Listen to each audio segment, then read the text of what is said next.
Assalamu alaikum. My name is Amna Parvez and I am MS from third semester. मेरी university का नाम है university of Turbat और ये हमने इम्प्रूव की है वेबसाइट। जो तुर्बत की वेबसाइट थी उसको रीडिज़ाइन किया गया। उसमें जो फॉल्ट थे या उसमें जो इंटरेक्टिव इंटरफेस नहीं था उसको बनाने के लिए इसको रीडिज़ाइन किया गया है। सबसे पहले इसके कॉन्टेक्ट को बताना चाहूँगी कि इसके कॉन्टेक्ट में ह्यूरिस्टिक एवेलुएशन है कि हमने इसको ह्यूरिस्टिक के खुद ही एवेलुएट किया है, कीनली ऑब्जर्व किया है कि इसमें क्या क्या फॉल्ट थे, किस बेस पे यूज़र्स इसका फ्रीली इंटरफेस नहीं कर सकता है, इसको यूज़ नहीं कर सकता, उसको हम रीडिज़ाइन कैसे कर सकते हैं। दैन इसमें हमने रीडिज़ाइनिंग की है उसी ही ह्यूरिस्टिक एवेलुएशन की बेस पे। दैन हमने इसको अपने ग्रुप मेंबर्स के साथ एक्सचेंज किया है और वो हमें इसके बारे में बताएंगे कि आपने ये वाला जो पॉइंट लिया उठाया है या इसको चूज़ किया है या इसको आपने रीडिज़ाइन किया, अच्छा है या बुरा है, एक्सेप्टेड हो सकता है या नॉट एक्सेप्टेड है। तो her name is Asma and she is from MS fourth semester. Then उसके बाद हमने इसको खुद क्रिटिसाइज़ किया कि अगर हम इसको में बेटर कोई चेंजिंग्स या कुछ इसको डिज़ाइन कर सकते थे या हमने नहीं किया तो किस वजह से नहीं किया। सबसे पहले आपको इसकी ह्यूरिस्टिक एवेलुएशन का बताऊँगी कि कौन कौन से पॉइंट्स थे जो इसमें अच्छे नहीं थे। सबसे पहले तो इसमें कुछ ऐसे थे कि एक्टिव मेन्यू बार गिवन थे लेकिन कुछ प्रॉपर्ली वर्क नहीं कर रहे थे और कुछ तो गिवन ही नहीं थे। उसके बाद हमारे पास टिपर्स थे और लोडिंग एनिमेशंस थी। तो जो टास्क गिवन था वो प्रॉपर्ली वर्क कर रहा था और लोडिंग एनिमेशंस की फर्स्ट थी। जो भी चीज़ डाउनलोड करते थे वो इजीली डाउनलोड हो जाती थी। उसके बाद इसमें कोई प्रोग्रेस बार नहीं थी। पासवर्ड की स्ट्रेंथ ऐसा कोई ख़ास ऑनलाइन फॉर्म फिलिंग नहीं था जिसमें प्रॉपर्ली बताते और कंफर्मेशन मैसेज भी स्क्रीन पे शो नहीं होता, प्रेजेंटेशन भी स्क्रीन पे शो नहीं थी। उसके बाद आइकन्स जो डिजिटल लाइब्रेरी है उसका आइकन प्रॉपर्ली वर्क नहीं कर रहा था कि अगर किसी ने डिजिटल लाइब्रेरी पे क्लिक किया है तो वो नेक्स्ट टैब पे मूव करता था। बैक एंड का कोई यहाँ पर सीन नहीं था, दूसरी टैब से वापस आना पड़ता था बैक स्पेस से। और आगे इस पर प्रॉपर्ली गाइड नहीं किया गया था कि नेक्स्ट किस पे क्लिक करके फर्दर मूव आउट करना है। उसके बाद हमारे पास था match between system and the real world कि वो जो चीज़ें यहाँ पर गिवन थी, लाइक यहाँ पर कोई सा प्रॉपर आइकॉन नहीं है, केमिस्ट्री में कोई ऐसी विजिबिलिटी नहीं है, पिक्चर गिवन नहीं है जिससे अट्रैक्टिव व्यू बन सकता। उसके बाद हमारे पास था फोल्डर्स। तो यहाँ पर जो फोल्डर गिवन थे वो प्रॉपर्ली वर्क कर रहे थे। देन इसके बाद टैब्स, रेडियो, मेल, विच सेव आइकॉन, गैजेट मैटर और स्विच टॉगल, ये सारे ही इसमें से कुछ ऑप्शन गिवन थे और कुछ ऑप्शन यहाँ पर गिवन नहीं थे। उसके बाद cropping tool, behaviour trash, text, human language और कैटेगराइज नेमिंग। तो ये सारी जो इन्फॉर्मेशन थी वो नेम के अकॉर्डिंग कैटेगराइज की गई थी। और देन इसके बाद से ये जो लैंग्वेज यूज़ की गई थी ह्यूमन लैंग्वेज थी, ईजिली इसको समझ सकते थे। उसके बाद हमारे पास जो सेकंड पॉइंट था उसके बाद यूज़र कंट्रोल फ्रीडम। यहाँ पर यूज़र को कितना कंट्रोल है कि खुद से क्रिएट रीड कर सकते हैं, अपडेट कर सकते हैं, उसको डिलीट कर सकते हैं। तो इस तरह की कोई भी ऑप्शन गिवन नहीं था। जो चीज़ यहाँ पर गिवन थी बस उसको रीड ही किया जा सकता था, अपडेट नहीं किया जा सकता था। देन इसके बाद था quit, cancel, remove, go back. कोई इन्फॉर्मेशन गिवन थी तो मूव बैक का तो ऑप्शन था कि आप बैक जा सकते हैं और उसको कैंसिल नहीं कर सकते, रिमूव नहीं कर सकते, उसको क्विट हम नहीं कर सकते थे।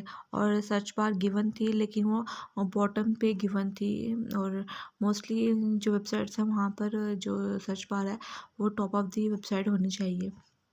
देन हमारे पास नेक्स्ट पॉइंट था consistent standards.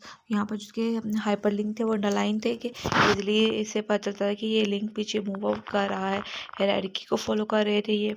Then interactive element buttons कुछ थे कुछ नहीं थे, नेविगेशन स्टैंडर्ड को मीट कर रहा था। देन इसके बाद इसमें जो कंसिस्टेंट चॉइस एंड लैंग्वेज ये भी गिवन थी। एरर प्रिवेंशन के एरर से प्रिवेंट करने में कितना, तो कोई ऐसा सच फॉर्म नहीं था जिसको प्रॉपरली फिलअप करके वैलिडेशन का पता चलता। लेकिन कुछ कॉन्स्टेंट ऐसे थे जो अप्लाई किए गए थे, लाइक अगर CNS ही एंटर करते थे तो इसका फॉर्मेट अगर गलत तो नीचे ऑप्शन में रेड सर्कल करते थे कि आपको इस फॉर्मेट में इसको फिलअप करना चाहिए। दैन उसके बाद हमारे पास auto fill, auto complete, auto suggest, इस तरह के कोई भी ऑप्शन यहाँ पर गिवन नहीं थे। दैन हमारे पास नेक्स्ट क्वेश्चन इसका पॉइंट था रिकग्नाइजेशन देन रिकॉल। तो इसमें भी कुछ वर्ड्स, कुछ जो पॉइंट्स थे वो गिवन थे और कुछ पॉइंट हमारे पास फॉलो नहीं किए जा रहे थे, ना ही इसमें कोई प्रॉपर ऑप्शन गिवन था। उसके बाद हिस्ट्री एवेल्यूएशन का जो सेकंड लास्ट ऑप्शन था वो था flexibility and efficiency of use. तो इसमें भी कोई ख़ास ऐसा ऑप्शन नहीं था जिससे प्रॉपरली यूज़र था वो जो गाइडलाइन ले सकता था। हमारे पास था एस्थेटिक एनिमलिस्टिक डिज़ाइन, तो इस तरह का भी कोई ऑप्शन गिवन नहीं था। Help user recognise diagnose and confirm errors, तो इस तरह का भी प्रॉपर कोई ऑप्शन अवेलेबल नहीं था। हेल्प एंड डॉक्यूमेंटेशन, इस तरह का भी प्रॉपर हमारे पास कोई भी ऑप्शन गिवन नहीं था। ये सारे थे हिस्ट्रिक एवेल्युएशन के, हमने इसको एवेलुएट कैसे किया, इसी की बेस पे नेक्स्ट हमने जो वेबसाइट को रीडिज़ाइन किया है वो हम यहाँ पर मैं दिखा रही हूँ। यहाँ पर जो वेबसाइट है ये लाइक मैंने बताया था कि जो इसकी सर्च बार थी वो बॉटम पे गिवन थी, मैंने इसको टॉप पे लेकर आई। उसमें एग्जामिनेशंस, लाइब्रेरी और कुछ मेन्यूज़ में drop down menu bar add किए हैं। लाइक होम पे ये जो अंडरलाइन है, अगर आप होम पे क्लिक करेंगे तो आप होम पे मूव आउट कर जाएंगे, अबाउट पे क्लिक करेंगे तो अबाउट पे। तो ये जो होम पे क्लिक, होम की जो इन्फॉर्मेशन है सारी, इसमें मैंने यह चीज़ें की हैं कि इसकी सर्च बार को चेंज किया है और इसके बाद यहाँ पे जो फुटर पे कॉन्टैक्ट लिस्ट थी इसको थोड़ा सा चेंज किया है। उसके बाद अबाउट अस में इन्होंने 2 लिंक्स दिए हुए थे, एक अबाउट का, कॉन्टैक्ट का, ईमेल्स का कोई ऑप्शन नहीं था, इसमें ईमेल्स के ऑप्शन को ऐड किया गया है। दैन इसके बाद एडमिशन था, एडमिशन्स में इन्होंने message from the admission office given नहीं था। उसके बाद एडमिशन्स का कोटा कोई गिवन नहीं था कि अगर किसी ने दूसरे कोटे वाले ने अप्लाई करना है तो उसके लिए गाइडेंस।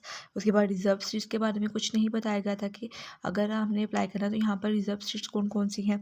उसके बाद इसमें फ़ीस स्ट्रक्चर्स का कुछ भी ये नहीं बताया गया था, तो ये मैंने इसमें ड्रॉप डाउन मैंने बार एंट्री ऐड किए हैं।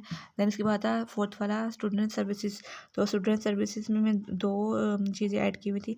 साइड मैप को एंटर नहीं किया गया था तो वो मैंने एक पेज एंटर किया है साइड मैप का। दैन इसके बाद था फैसिलिटीज़ एंड इंस्टीट्यूट्स, तो यहाँ पर इन्होंने जस्ट एक ही पेज एंटर किया हुआ था, तो इसमें मैंने इसकी पोस्ट को सेपरेट कर दिया, पोस्ट ग्रेजुएट और ग्रेजुएट की पोस्ट को सेपरेट आउट कर दिया। दैन इसके बाद 6 वाला था एग्जामिनेशंस, तो एग्जामिनेशंस का पेज मैंने रीडिज़ाइन नहीं किया, एग्जामिनेशन का पेज एंटर किया है, इन्होंने पहले से एंटर नहीं किया गया था, इसको रीडिज़ाइन किया। इसके बाद लाइब्रेरी का पेज एंटर किया है, उसको रीडिज़ाइन किया।